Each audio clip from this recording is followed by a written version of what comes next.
யாராலும் அதிமுகவை விலைக்கு வாங்க முடியாது என தெரிவித்துள்ள அதிமுக பொதுச் செயலாளர் எடப்பாடி பழனிசாமி அமித்ஷாவை சந்தித்ததில் என்ன தவறு எனவும் அவர் என்ன பாகிஸ்தான் நாட்டுக்காரரா எனவும் வினா எழுப்பியுள்ளார்.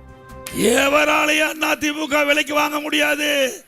சில பிடிஎம் இருந்தாங்க, அவர் தானா தொட தெரியப்பட்டது. நீங்க என்னென்னமோ ஆயுதத்தெல்லாம் பயன்படுத்தி பார்த்தீங்க. அதிமுக உடைக்க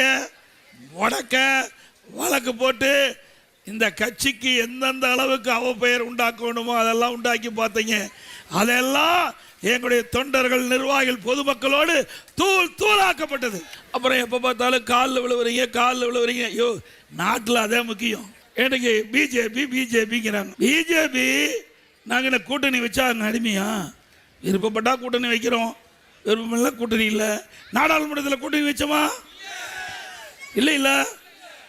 ஒவ்வொரு கட்சியும் தேர்தல் வருகின்ற பொழுது நிறுத்தப்படுகின்ற வேட்பாளர் வெற்றி பெற்று ஆட்சி அமைக்க வேண்டும் என்ற அடிப்படையில் தான் கூட்டணி அமைக்கிறோம்.